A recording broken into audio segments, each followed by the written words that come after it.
Крымский вечер. 6 сентября в аннексированном Крыму состоялось судебное заседание по делу фрилансера Крым Реалии Владислава Есипенко. Российское следствие подозревает его, напомню, в незаконном изготовлении взрывного устройства. Тогда как Радио Свобода настаивает, что Есипенко преследует за его журналистскую деятельность. 6 сентября в Крыму также избирают меру пресечения задержанным на выходных по делу о якобы диверсии на газопроводе. Среди подозреваемых зампредседателя Меджлиса крымско-татарского народа Нариман Джилял. Что известно о деле Есипенко по состоянию на сейчас, как восприняли последнее задержание крымских татар в Украине и в мире, и какими могут быть последствия таких дел, поговорим в эфире радио «Крым Реалии». В студии Елена Римовская. Здравствуйте. Напомню, мы работаем в прямом эфире каждый день, каждый будний день, с понедельника по пятницу с 8 до 9 слушайте наше утреннее шоу, с часу до 2 дневное, с 18 до 19:00 наш вечерний эфир. В эти промежутки времени у вас есть возможность к нам в прямой эфир позвонить. 8 800 10 06 926. Это бесплатный номер для звонков из Крыма и Севастополя. А 044 490 29 05 номер телефона для звонков с материковой части Украины. Также напомню, что у вас есть возможность не только слушать, но и смотреть наши трансляции эфиров. Заходите на YouTube-канал Крым Реалии или на Facebook-страницу Крым Реалии. Прямо под трансляциями есть возможность оставлять свои комментарии и вопросы.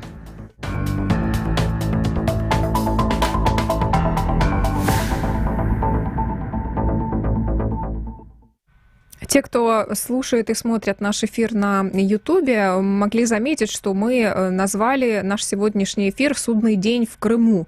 Дела Есипенко и Джиляла». Дело в том, что на протяжении одного всего-навсего дня, понедельника 6 сентября, в Крыму проходит сразу несколько судебных заседаний, 8, если я не ошибаюсь. Одно из них касалось фрилансера Крым Реалии Владислава Есипенко, и еще ряд дел касается задержанных на выходных крымских татар, которым вменяют якобы диверсию на газопроводе в Перевальном. Обо всем об этом мы будем говорить сегодня в нашем эфире. Начнем мы с дела Владислава Есипенко, поскольку заседание суда уже по нему завершилось, тогда как по избранию меры пресечения для задержанных на выходных крымских татар заседание пока еще продолжается. По ходу эфира мы будем информировать вас о новостях. Итак, подконтрольный России Симферопольский районный суд провел сегодня заседание по так называемому делу Владислава Есипенко.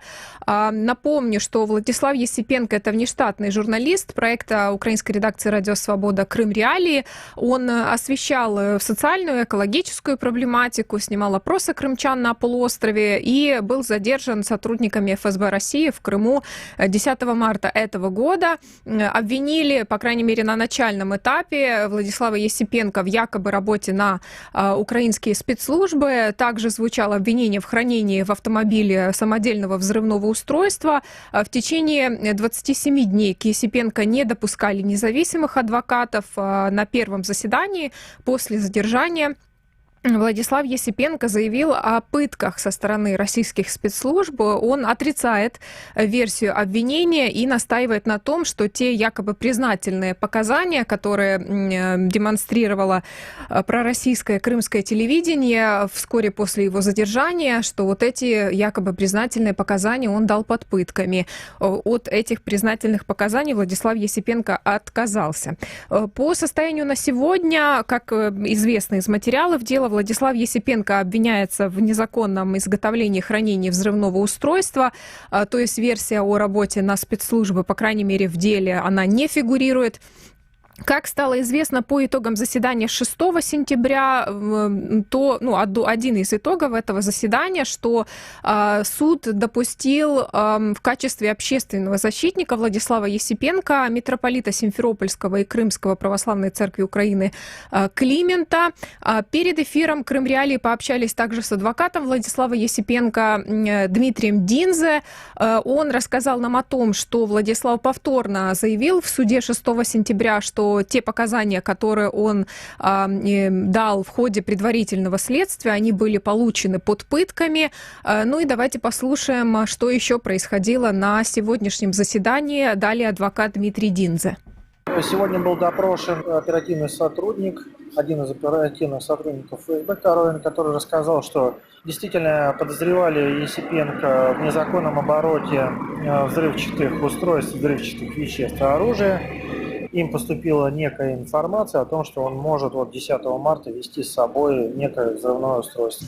И поэтому они решили спланировать операцию и задержали его. Что, какая информация, непонятно вообще. Хотя раньше он не был в орбите правоохранительных органов, никогда не занимался никакой противозаконной деятельностью.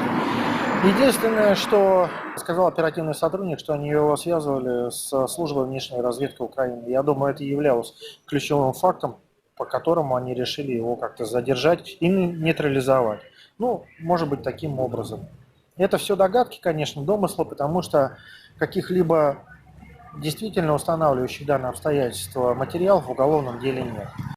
Дмитрий Динза рассказал о том, что следующее заседание запланировано на следующую неделю, 13 сентября. Будем дальше устанавливать обстоятельства, исследовать доказательства, придут очередные свидетели, которых будем допрашивать. Спросили мы у Дмитрия Динзы также, как себя чувствует Владислав. Давайте послушаем, в каком он состоянии сейчас находится. Владислав Есипенко психологически подавлен, потому что он до сих пор считает, что его жизни и здоровью угрожает опасность, так как сотрудники ФСБ сказали, что если он не будет оставаться на той позиции, на которой он оставался изначально, на признательных показаниях, то у него будут достаточно большие неприятности, будет большой срок и так далее, и так далее. Он воспринимает все эти угрозы реально, боится за свое здоровье. В пятницу я у него был в следственном изоляторе, сказал, что у него до сих пор приступы панических атак, он обращается к психологу, но то, что с ним произошло, не произошло бесследно. У него сейчас из-за пыток образуются провалы в памяти. Некоторые события он пытается восстанавливать по тем материалам, которые у него есть, соответственно. И по мере того, как он что-то рассказывает и как что-то исследуется, он припоминает определенные события, и мы попытаемся эти события в полной мере осветить и, соответственно, попытаемся доказать его непричастность к тому преступлению, в котором его обвиняют. Адвокат Дмитрий Динза также рассказал о том, что еще в ходе предварительного расследования Владислав Есипенко сделал заявление, что в отношении него были произведены незаконные методы давления. Была произведена проверка военным следственным комитетом Черноморского флота, который в Севастополе базируется, и они вынесли отказ в возбуждении уголовного дела. Самое странное во всем нашем уголовном деле это то, что, как сотрудник ФСБ сегодня рассказывал, это то, что, оказывается, нашего подзащитного, он такого не помнит и такого не было. 10.03 после его задержания с гранаты, после опроса его в здании ФСБ его отпустили домой, сказав ему 11 числа явиться для проведения очередных оперативно-розыскных мероприятий. И, по словам сотрудников ФСБ, он самостоятельно с утра пришел и принял добровольное участие во всех оперативно-розыскных мероприятиях. Соответственно, как-то логично объяснить, как он оказался в здании ФСБ, как он прошел, какое оформление происходило, как это все технически происходило, сотрудник ФСБ, к сожалению, не смог. Я думаю, что мы заявим соответствующие ходатайства и будем по мере установления этих обстоятельств и по мере получения дополнительной информации просить суд выяснить эти обстоятельства, хотя бы направить запрос.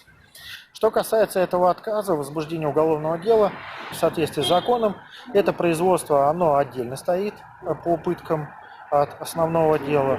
В основном деле только результаты, так скажем, этого производства оседают. Поэтому я думаю, что в настоящее время мы согласуем позицию с Есипенко и обжалуем отказ в возбуждении уголовного дела в суд. Это был Дмитрий Динза, адвокат Владислава Есипенко, фрилансера Крымреалии, который был задержан на полуострове российской ФСБ в марте этого года. Напомню, что российское следствие обвиняет его в якобы хранении взрывного устройства. Но Владислав Есипенко, он отрицает версию обвинения и настаивает на том, что признательные показания, которые были им даны в ходе предварительного следствия, были даны под пытками.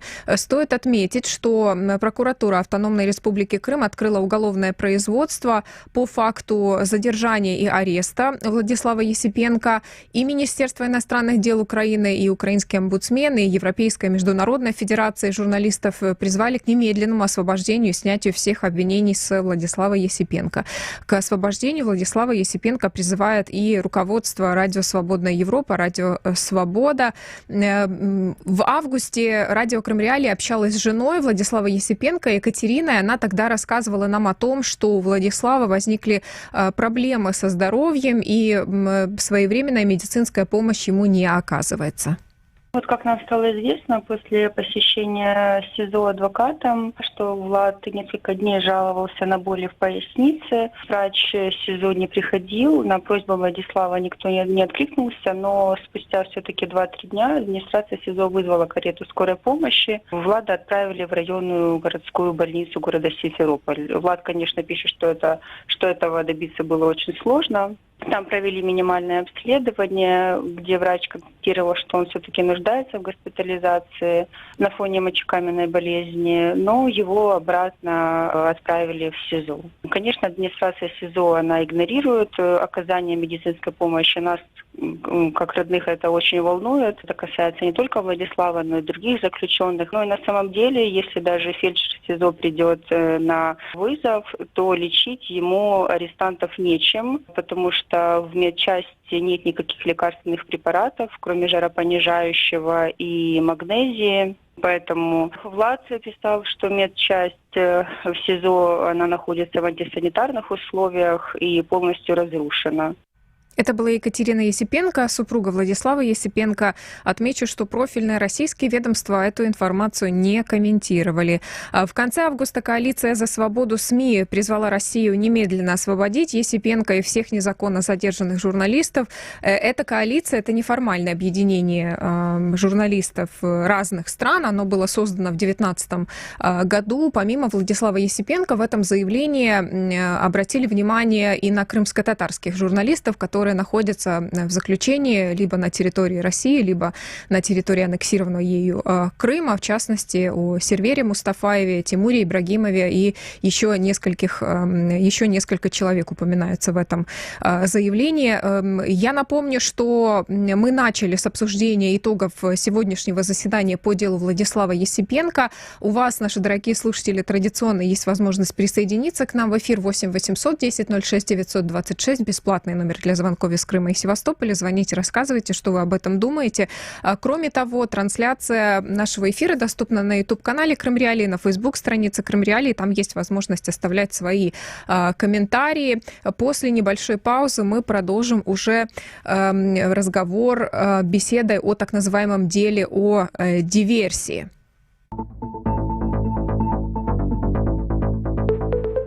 Крымский вечер. Каждый будний день в 18 часов подключайся к итоговому эфиру.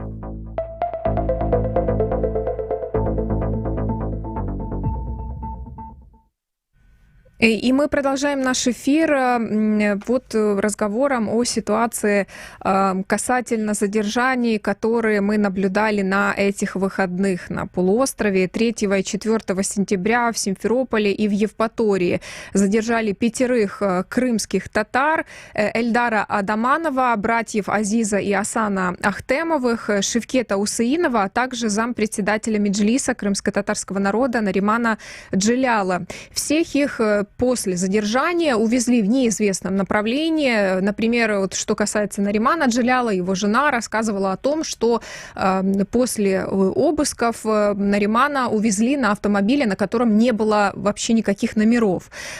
Только под вечер 4 сентября стало известно о том, что они находятся в здании управления Федеральной службы безопасности России в Симферополе, и спустя какое-то время стало известно о том, что вот эти все задержанные фигурируют в деле о якобы подрыве газопровода в селе Перевально.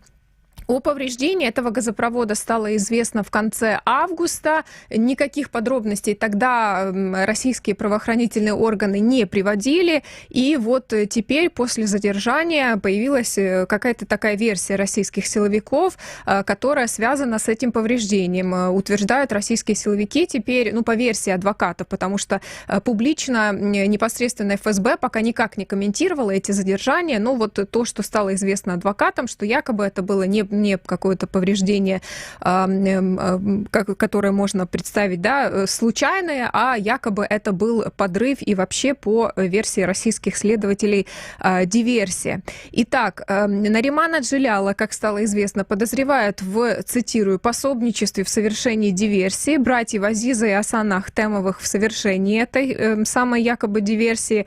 К еще двоим задержанным, Эльдару Адаманову и Шевкету Усеинову, претензии по административной статье. Российские силовые ведомства официально ситуацию не комментировали. Близкий к российской власти Крыма сайт Крыминформ 5 сентября сообщил со ссылкой на источники в правоохранительных органах, что, тут я процитирую, 4 сентября производились оперативно-следственные действия в рамках уголовного дела. Были задержаны 5 человек, в том числе Нариман Джилял. Как стало известно, следователем по делу об этой якобы диверсии на газопроводе является Виталий Власов. Он вел и упомянутое ранее в этом эфире дело фрилансера Крымреалии Владислава Есипенко. Вот такое совпадение или, возможно, не совпадение. Что касается вот того, что произошло, начиная с субботы. Адвокат Наримана Джиляла Эмине Вамилева сообщила о том, что после того, как ей удалось попасть к Нариману Джилялу, тот рассказал ей о пытках после задержания. Она сказала о том, что с момента задержания, до того момента, когда он был доставлен в управление ФСБ в Симферополе, он находился в наручниках и с мешком, на голове, без воды и без еды. Кроме того, перед эфиром крымский адвокат София Шабанова рассказала Крымреалии о том, что у двух других фигурантов вот этого так называемого дела о диверсии, Азиза и Асана Ахтемовых, до сих пор адвокаты по назначению, по ее словам, заседание суда вот на тот момент, когда мы общались, оно еще продолжалось. По состоянию на сейчас стало известно о том, что арестовали Азиза и Асана Ахтемовых на 60 суток. Вот что рассказала София Шабанова об их состоянии. Заседание не закончилось, закончилось у Асана. Был адвокат по назначению, опять-таки, а адвоката по соглашению опять не пустили. Мало того, мне удалось встретиться с Азизом, но видно, несмотря на то, что тут и родственники им кричали, что у вас есть адвокаты по соглашению, не отказывайтесь от них, они оба, и Азиз, и Асан, видно, сильно запуганы.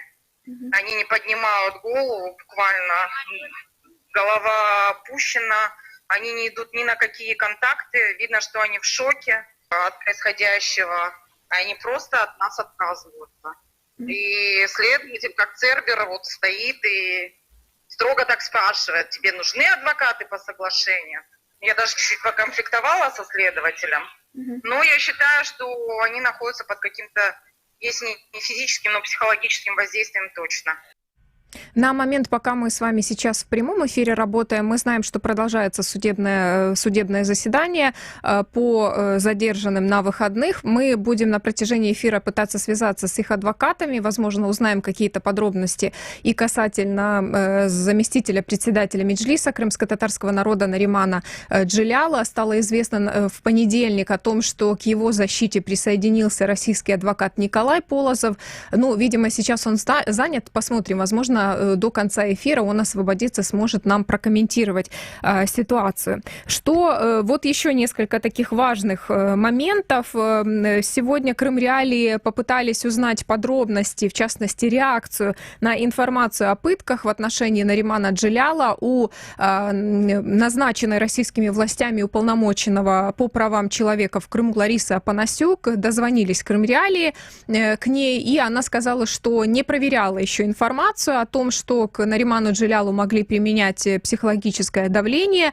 Она сказала также о том, что к ней никто не обращался, а реагирует она только на официальное обращение. При этом она утвердительно ответила на вопрос, будет ли реагировать на сообщение об этом в СМИ. Сказала, что нужно будет проверять, и для этого есть соответствующие органы.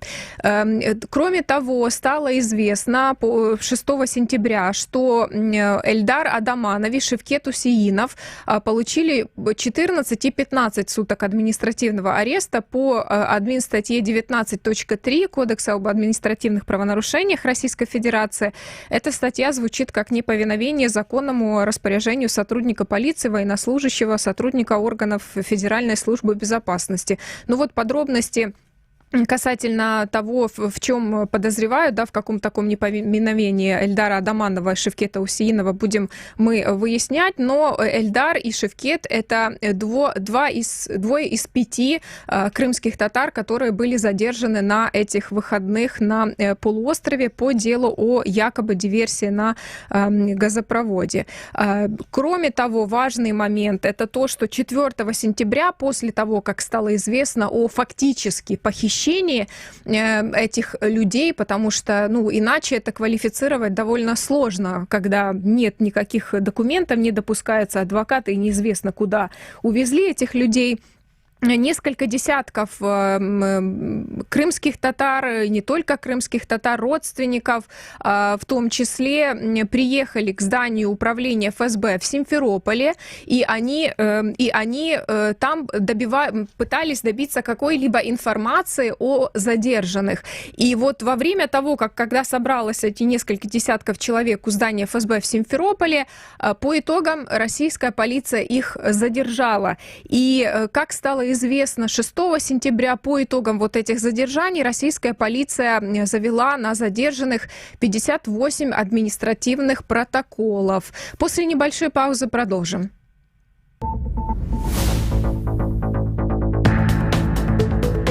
Главные новости, важные заявления, события, которые непременно повлияют на наше завтра. Крымский вечер. Место встречи 648 АМ. Продолжаем наш эфир. Я рассказывала вам о том, что некоторые судебные заседания еще продолжаются. В частности, продолжается заседание по избранию меры пресечения для зампредседателя Меджлиса крымско-татарского народа Наримана Джиляла. Под судом находится крымско-татарский активист Заир Смедля. Заир ага, добрый вечер. Добрый вечер. Спасибо, что вы нашли возможность к нам в эфир присоединиться. Расскажите, пожалуйста, что известно по состоянию на сейчас? Вы ждете оглашения решения по мере пресечения для Наримана Джиляла. Так я понимаю? Да. В настоящее время проходит судебное заседание по избранию меры пресечения в отношении Наримана Джиляла. Мы никаких иллюзий здесь не питаем, но думаем, что, скорее всего, будет избрана мера пресечения в виде содержания под стражей. Ну и как двум предыдущим Азизу и Асану Автымовым вынесли решение о содержании под стражей до 4 ноября, я предполагаю, что аналогичное решение будет и в отношении Наримана Джиляла. Заир ага, расскажите, пожалуйста, мне о том, что происходило на выходных. Насколько я понимаю, то вы тоже были задержаны российскими силовиками вот под зданием управления ФСБ в Симферополе.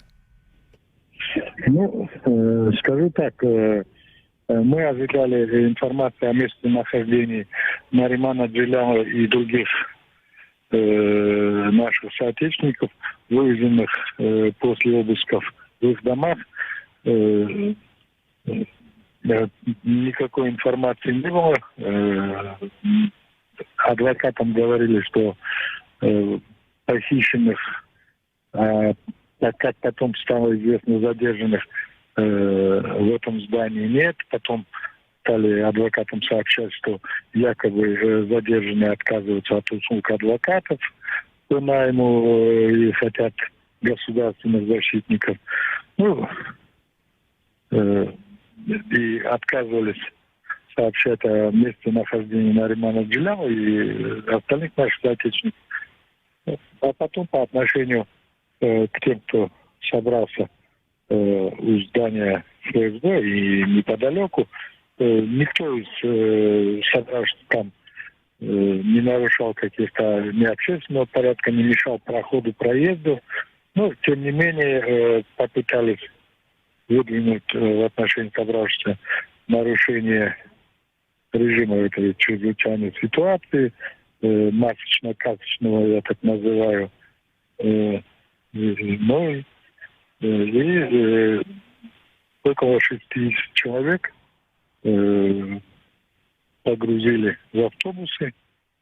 Ну, силовики Росгвардия, ОМОН погрузили в автобусы и развезли по районным отделениям полиции города Симферополя, железнодорожной и центральной.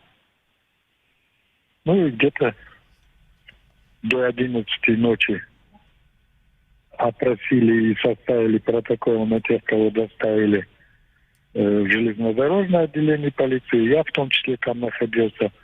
А остальную часть людей содержали в центральном РОВД.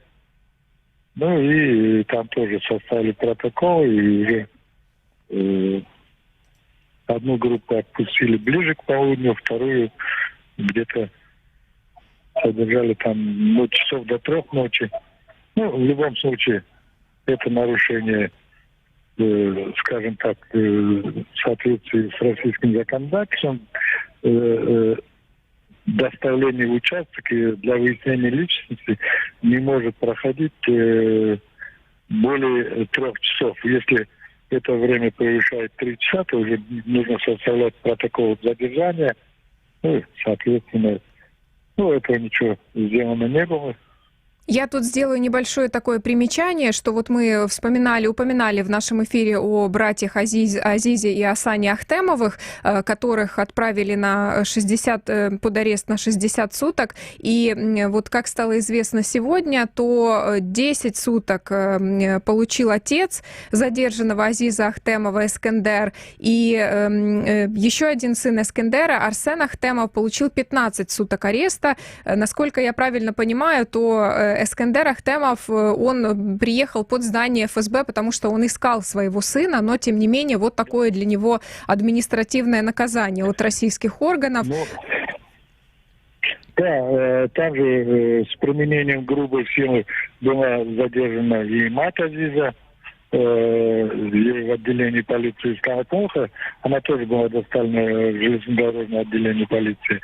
Там ей вызывали скорую, у нее там проблемы с позвоночником, позвоночная грыжа, там еще что-то. Ну, в общем, через несколько часов только скорая прибыла, сделали укол, и тем не менее в отношении ее тоже составили протокол о якобы одних нарушениях. Как ознаменовался тот день.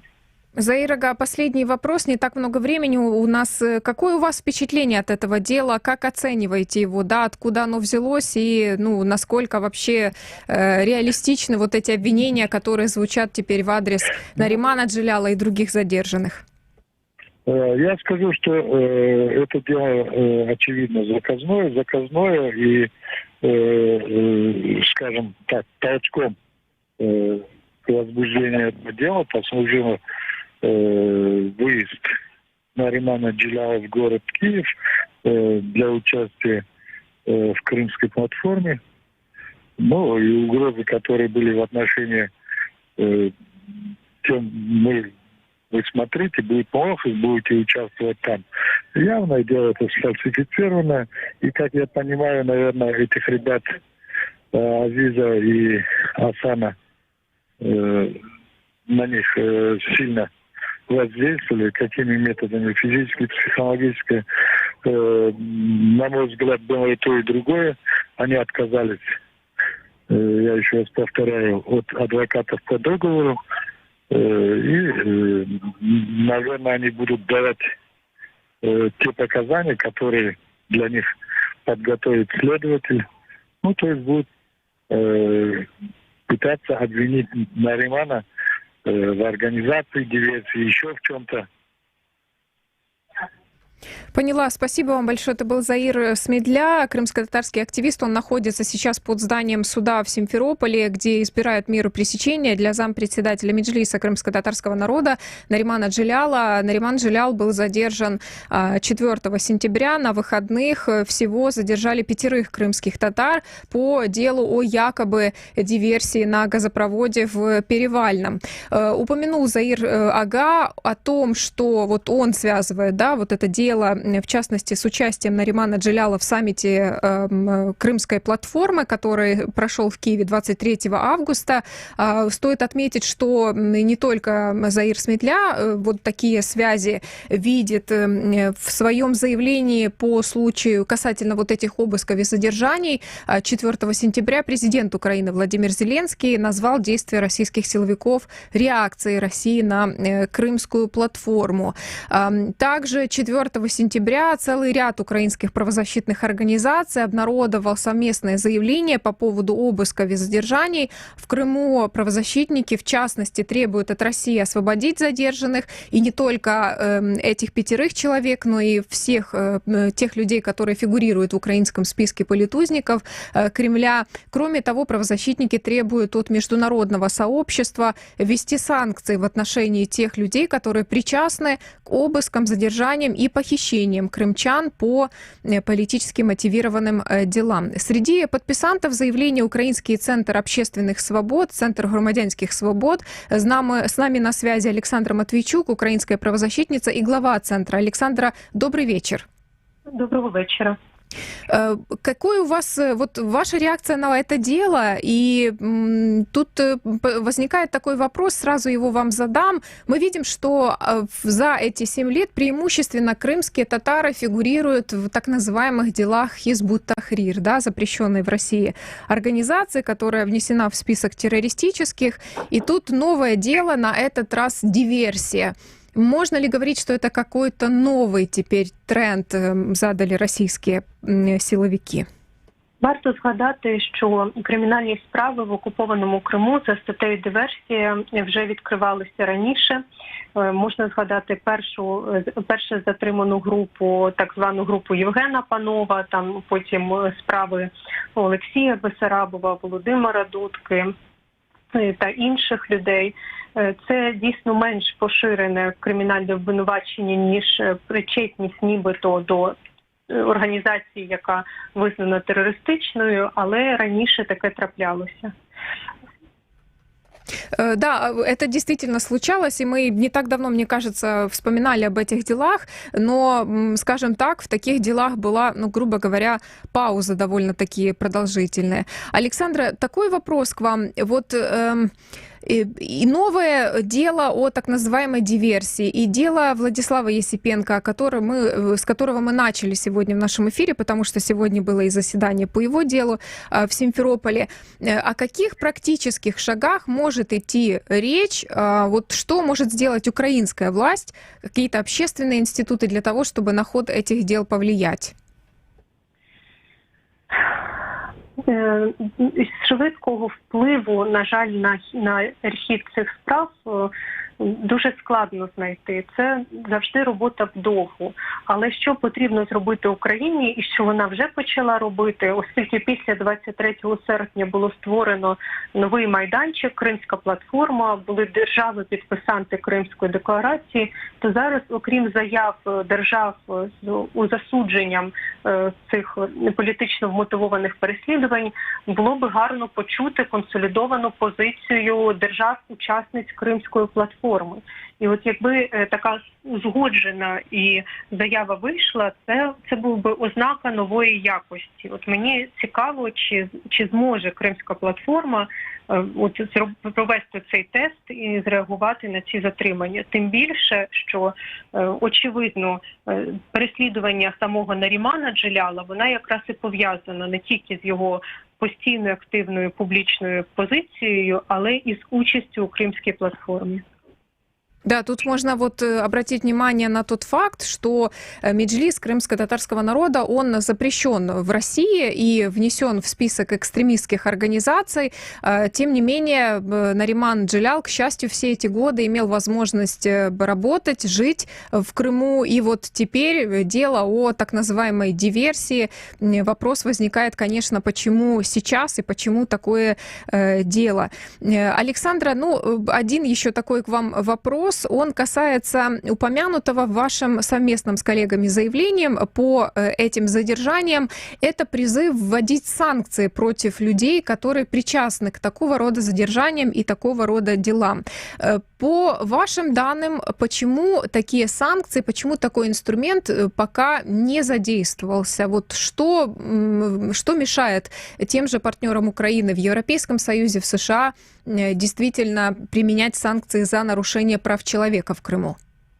Тут питання, воно з двох боків треба розкрити. По-перше, санкції до виконавців політичних переслідувань, до тих людей, які здійснюють ці обшуки, підписують сфабриковані обвинувачення, виносять ці сфабриковані судові рішення і ухвали про взяття під варту, вони мають місце бути, але це рядові виконавці. Коли ми говоримо про санкції, ми говоримо про засоби міжнародно-політичного впливу, наприклад, заборона в'їзду на територію інших країн, замороження рахунків. Це б'є по тим людям, у яких сім'ї живуть за кордоном, які мають рахунок умовних в швейцарському чи лондонському банку. Як правило, рядові виконавці, вони в Америку чи в Брюссель і не збиралися їхати, і рахунків в цих країнах не мають.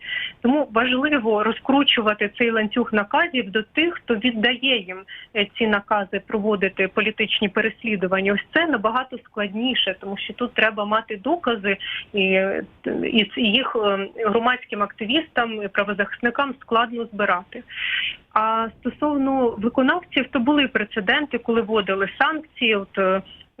Я пам'ятаю, що останнє це був приклад, коли слідчого, який вкатував затриманого кримського татарина током, минулого року, якщо я не помиляюсь, внесли в санкційний список від США. Поняла. Спасибо вам большое. Это была Александра Матвейчук, украинская правозащитница, глава Центра общественных свобод. Центр общественных свобод, Центр громадянских свобод – одна из тех правозащитных организаций, которая подписала совместное заявление украинских правозащитников с требованием освободить задержанных на этих выходных крымских татар, которые теперь фигурируют в так называемом деле о диверсии на газопроводе в Перевальном. Напомню, что среди задержанных Нариман Джелялов, заместитель председателя Меджлиса крымско-татарского народа.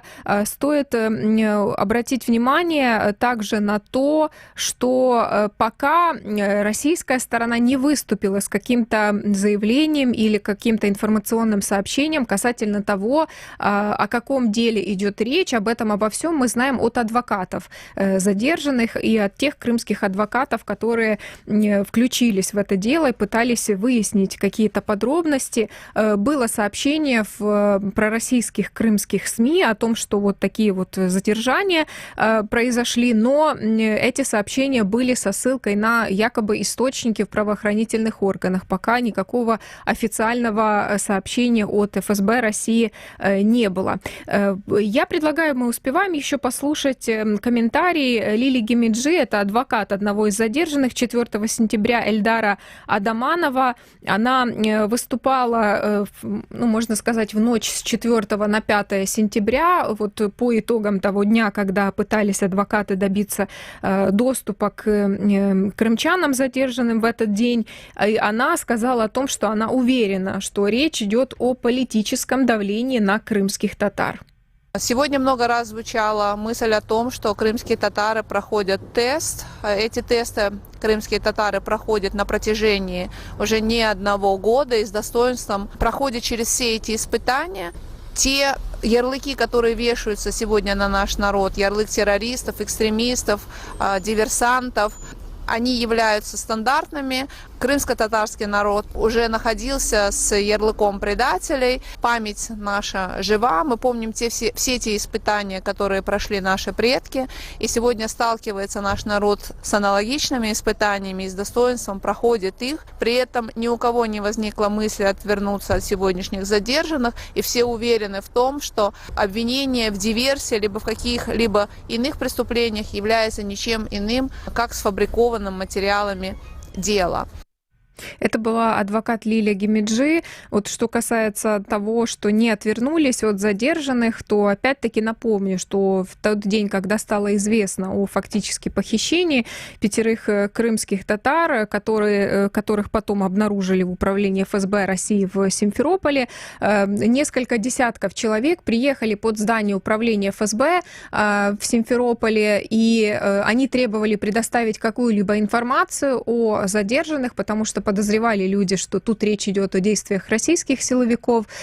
И вот тогда, когда они пришли с таким мирным протестом под управление ФСБ, их задержали. И, как стало известно, по состоянию на 6 сентября 58 административных протоколов составила российская полиция на тех людей, которые пришли поддержать задержанных.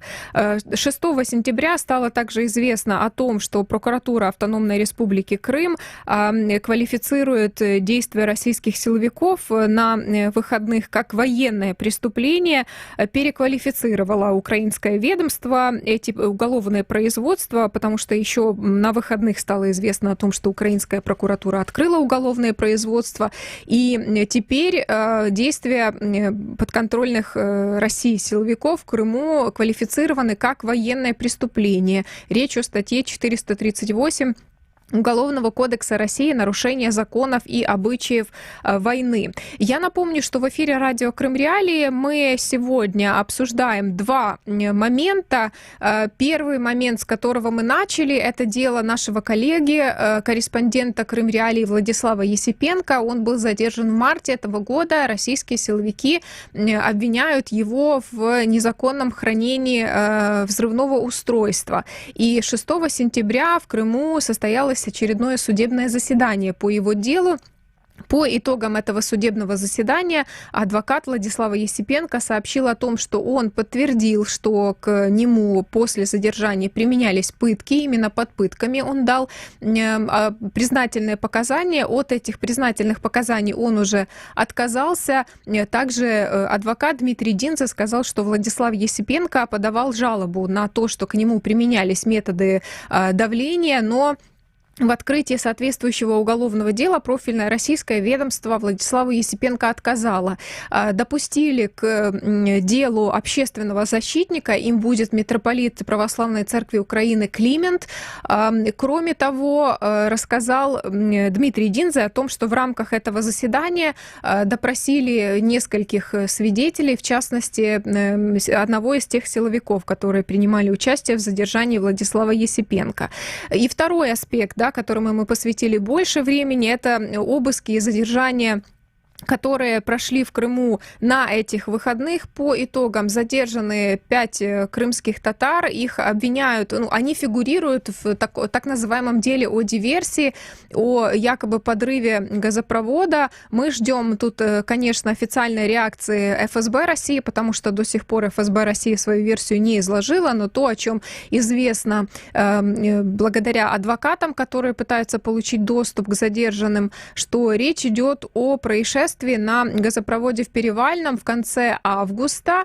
Тогда стало известно о повреждении на этом газопроводе, но теперь версия российских силовиков, что это было умышленное повреждение, что якобы в нем замешаны 2 брата, Азиз и Асан Ахтемовы. Их обвиняют непосредственно в совершении диверсии, а заместителя председателя Меджлиса крымско-татарского народа Наримана Джиляла обвиняют в пособничестве этой диверсии. Ну, стоит отметить, что в эту версию не верит ни украинское руководство, ни правозащитные организации. Они связывают это непосредственно с тем фактом, что Нариман Джилял принимал участие в первом саммите Крымской платформы, который состоялся 23 августа. Нариман Джелял не скрывал свое участие, он присутствовал на мероприятиях в рамках Крымской платформы. Ну и теперь, в частности, в Меджлисе крымско-татарского народа уверены в том, что такое дело стало фактически расплатой. Несколько ваших комментариев под нашей YouTube-трансляцией. Пишет слушатель: очередное судилище и беспредел.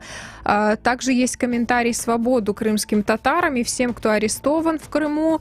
Один из наших слушателей пишет: важно знать имена прокуроров, следователей и судей, которые творят такое беззаконие. Вот, к слову, мы упоминали о том, что следователь, как оказалось, один и тот же и по делу об этой так называемой диверсии, и в деле Владислава Есипенко.